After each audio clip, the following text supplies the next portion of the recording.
University మంచి భవిష్యత్తు కోసం తెలుగు విద్యార్థులు ఇష్టపడే యూనివర్సిటీ. కాల్ 9059052378 9059052379. అనుకోకుండా బయలుదేరి వచ్చాం. సరే ప్రయత్నం చేసాం. దగ్గర 19 ఏట నుంచి పరుగులు పెట్టాను. ముఖాన్ని రాసిందో ఏమో సినిమా ఆర్టిస్ట్ అయ్యాం. కాకపోతే అంటే ఆల్మోస్ట్ ఇంటర్వ్యూలో చెప్పేసినే కాకుండా నేను ఒక్కొక్క హీరోతో నా అనుభవాలు అంతే సరదాగా చెబుతాను. రామారావు గారితో, దాసనారాయణరావు గారు డైరెక్టర్, విశ్వరూపం సినిమా అది బాగా జరుగుతుంది, బాగా చేస్తున్నాం అందరూ.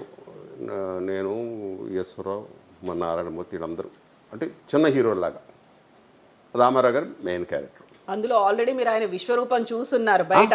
అవును అన్ని సినిమాల్లో మామూలు కాదు. ఆయన అంటే ఏంటో ముందు భయం, ఆయన దగ్గర వెళ్ళడానికి భయం ముందు. కానీ ఆయన తర్వాత పరిచయం అయ్యి అలవాటు అయిన తర్వాత ఆయనంత సరదా మనిషి ప్రపంచంలో ఎవరు లేరు. బయటికే గంభీరం. ఓ సీన్ ఆయన అంటే రామారావు గారు కాలేజీ వదిలేసి వెళ్ళిపోయి సెండ్ ఆఫ్ అది అంటారు, ఆ పార్ట్ ఇస్తున్నారు. అందరు డైలాగులు ఒక్కొక్కటి చెప్తున్నారు. నాకేమో డైలాగులు ఇవ్వాల, అందరికీ డైలాగ్ రాసి ఇచ్చేసారు. నాకు టెన్షను, ఈయన నాకు డైలాగ్ ఇవ్వలేదు. అంతకుముందు ఏదంటే ఏమంటే అన్నీ మీరే చెప్తున్నారు, మాకు కూడా ఏమన్నా చిన్న చిన్న డైలాగులు అంటే సరే ఇదిగో తీసుకోండి చెప్పిచ్చేవాడు. నారాయణరావు గారు ఏమన్నారు, డే నువ్వు చెప్తున్నావు ఏంటి, సాధు అంటాడు నన్ను. ప్రసాద్ సాధు. చాలా పొడవు పేరు ఉండేది, దాన్ని ప్రసాద్ కుదించారు కూడా సాధు అని. సరే సాధు నువ్వు చెప్పేయడం కాదు సార్, వాళ్ళు డైలాగులు లేవని అంటున్నారు కదండి, వాళ్ళని కూడా ఏడ్చేవాలే, నువ్వు చెప్పు మాకు తెలుసు అన్నాడు. సరే అలాంటిది నాకు ఇంత మొక్కు, ఆయన వెళ్ళిపోతుంటే అసలు నాకు ఇవ్వాలి కదా, నాకు డైలాగ్ ఇవ్వలేదు, ఏం ఇవ్వలేదు, నువ్వు ఏం చేస్తావు అంటే ఇవ్వలేదు. చిన్న లోపల ఫీలింగ్. అంటే హరిప్రసాద్, ఈశ్వరరావు, నారాయణమూర్తి అక్కడ ముగ్గురు ఆయన ఆర్టిస్టులు. నేను బయట ఉండి కాబట్టి నాకు ఇవ్వలేదు. చూసారా నా బుద్ధి లోపల స్టార్ట్ అయిపోయింది. సరే నా వద్దు, సాధు వెళ్ళాను. సార్ డైలాగ్ సార్, ఈ డైలాగ్ కదా అని జేబులోంచి ఒక పేపర్ ఇచ్చాడు. ఇంగ్లీషు పేజీన్నర ఉంది. ఇటు కూడా తిప్పా. ఏంటంటే నాకా రామారావు గారికి అన్న చెప్పుబో అన్నాడు. సార్ నాకు తెలుగు సరిగా రాదు, ఇదేంటాడు బాబు నువ్వు ఇంగ్లీష్ అందరూ జనం అన్నారు కదా. నాకు తెలుసురా, ఏం చేస్తావంటే రామారావు గారిని ఆయన వెళ్ళిపోతున్నారు కదా, నీలో బాధ ఉంటుంది కదా, ఆ బాధని మా అందరూ రావాలి, మా అందరి కళ్ళలో నీళ్లు రావాలి, అందరూ చప్పట్లు కొట్టాలి, ఏం చేస్తావో చేసుకోవాలి. లోపల ఉన్న ఒక నటుడు ఉన్నాడు, అప్పటికప్పుడు మనకు నటుడు ఉన్నారు సార్, నాకే తెలియదు, నేను ఆయనకి చెప్తాను. సరే మెట్లు ఎక్కుతూ నేను అప్పుడు ఎక్కువగా మన శివాజీ గణేష్ గారి సినిమాలు చూసేవాడిని. ఎప్పుడైతే మౌంట్ రోడ్ వెళ్తే 2-3 సార్లు ఆ సినిమాను చూసేవాడిని. ఆ భార్య పోయినప్పుడు ఒక సంఘ పథకం అనుకోండి, భార్య పోయినప్పుడు ఆ చిన్న ఇది ఆ ఫీలింగ్తో అలాగే మెయింటైన్ చేస్తాను. అది గుర్తొచ్చింది. సరే నేను కూడా అలాగే కళ్ళు ఆర్పకుండా అలాగే మెట్లు ఎక్కుతూ వెళ్ళి ఆయన దగ్గరికి వెళ్ళేటప్పటికి నా కళ్ళ నీళ్ళు స్టార్ట్ అయిపోయింది. ఎదురుగా ఆయన చూస్తే ఆయన కళ్ళలో నీళ్ళు, ఇద్దరు రిజర్వ్ పెట్టుకోవాలి, ఇద్దరు అలా వచ్చేస్తున్నాయి. ఆయన నన్ను హక్ చేసుకొని గట్టిగా అంటే నాకు ఊపిరి రావట్లా. సార్ నాకు ఊపిరి రావట్లేదు సార్ నాకు అని తీసి ఇద్దరం కళ్ళు చూసి కట్టని తర్వాత వెరీ గుడ్ బ్రదర్ మాకు 3 తెప్పించారు అనేటప్పటికి మొత్తం అందరు క్లాప్స్ టోటల్గా. అప్పుడు రాళ్ళపండి కామేశ్వరరావు గారు అని పెద్ద ఆర్టిస్ట్, ఇంగ్లీష్ ఎక్కువ నాటకాలు ఆడతారని, ఆయన అయితే దగ్గర పిలిచి రే అంటే నేను చిన్నప్పుడు చూసారా, నువ్వులో ఇంత పెద్ద ఆర్టిస్ట్ ఉన్నాను అనుకోలేదురా అంబిక, అందరూ టోటల్గా అందరూ కూడా అప్పుడు అమ్మాయ అని అనుకున్నాను నేను.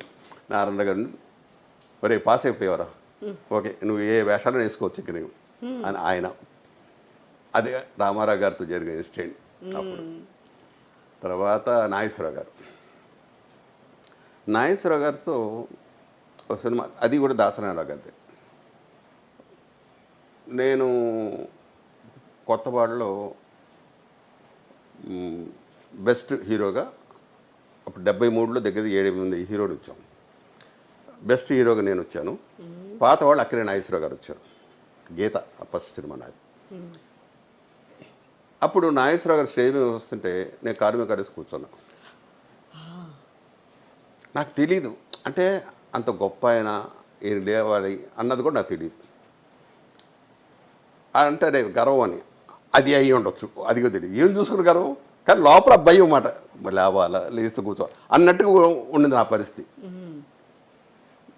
ఆయన ఇలా అంటే చూపులు ఉంటాయి కదా, ఆయన చూపులు వెళ్ళిపోయారు. లోపల నాకు పిగుతుంది, అది గుర్తొచ్చింది ఆయన స్టేట్. సరే ఫస్ట్ రోజు ఆయన రాగానే కాళ్ళకి నమస్కారం పెట్టాను. ఏయ్ నా దగ్గర ఇలాంటివి ఉండవు, అక్కడ పెట్టుకోండి అన్నాడు. సార్ మీరంటే గౌరవం, మేము మాకన్నా వయసులో మీరు పెద్దవాడు, మేము చిన్నవాడు, ఎందుకు పెడతా ఉన్న దండం? మిమ్మల్ని కాకా పడతాను కాదు, పైగా మీకు వేషాలు కూడా లేవు, మీకు ఉండే సంవత్సరానికి 1-2, నాకు సంవత్సరానికి 10-15 సినిమాలు ఉన్నాయి. ఇలాగే అన్నారు ఆయనతో. మరి ఏంటి అన్నాడు. ఈ ఇన్సిడెంట్ జరిగిందండి, అప్పుడు మీద కాలేసుకుని కూర్చున్నాను, అప్పుడు తప్పు చేశాను, ఆ తప్పు ఇప్పుడు సర్దిద్దుకున్నానండి అన్నాడు.